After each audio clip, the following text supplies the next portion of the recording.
A vitória de 4-1 do Flamengo Sul-Americano deixou muitos torcedores empolgados, animadíssimos até.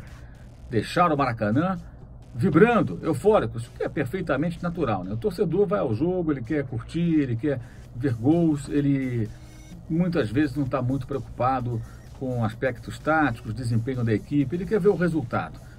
Mas essa não pode ser a visão de todos os torcedores, tampouco desse torcedor, depois que as coisas se acalmarem, depois que ele absorver bem o resultado e a vitória. É preciso olhar para um time de futebol com um pouco mais de atenção e profundidade. E nem é preciso ser tão profundo na análise para perceber a transformação para pior do Flamengo 2019 em relação ao que fez no ano passado. O time do ano passado, ele tinha problemas sérios de comportamento que vinham já da temporada anterior. Aquele modo banana, o time entrava num ritmo lento, tolerante com a derrota, perdia jogos sem reagir. Isso aconteceu várias vezes entre 2017 e 2018. Inclusive no último jogo do ano passado contra o Atlético Paranaense no Maracanã lotado. Uma atuação absolutamente ridícula, uma derrota mais do que justa.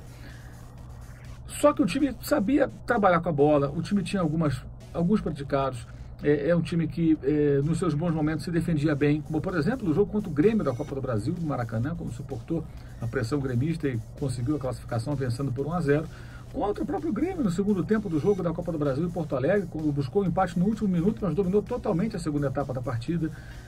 Jogos bons, como contra o Corinthians na reta final do campeonato. Enfim, o Flamengo tinha um time que sabia trabalhar com posse de bola, um time que faltava a ele um pouco mais de objetividade na definição das jogadas, enfim, alguns predicados, além dessa questão comportamental, que poderiam fazer com que o time, recebendo os reforços contratados para 2019, solucionar boa parte dos problemas da equipe, ela evoluiria. Só que na troca de técnico, primeiro, saiu o Barbieri, entrou o Dorival Júnior. O Dorival, ele tentou acrescentar alguns elementos ao time, especialmente essa maior objetividade na definição dos lances. Até conseguiu, um curto período ali, em que trabalhou progressos nessa área. E saiu do clube.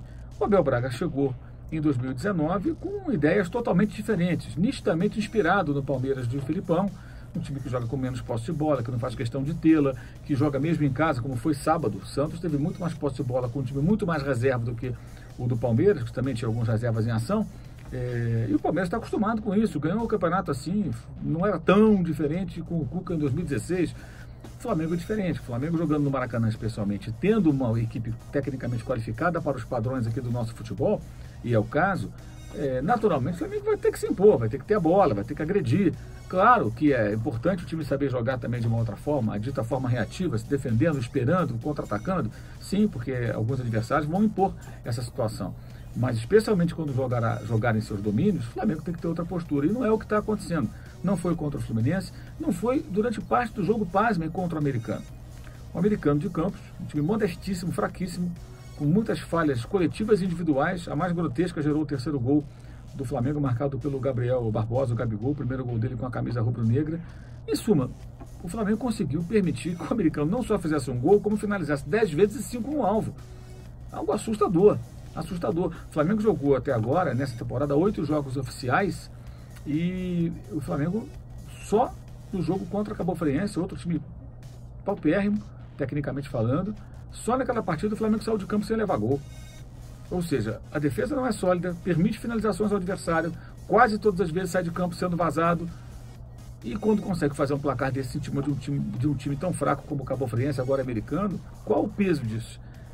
Seria o ideal, claro, se víssemos o Flamengo em evolução, recebendo esses ótimos reforços e se transformando cada vez mais num time de imposição, um time que pega a bola, domina o jogo, agride, cria situações, se defende bem, não concede oportunidades ao adversário, o mantém o mais distante da sua área possível.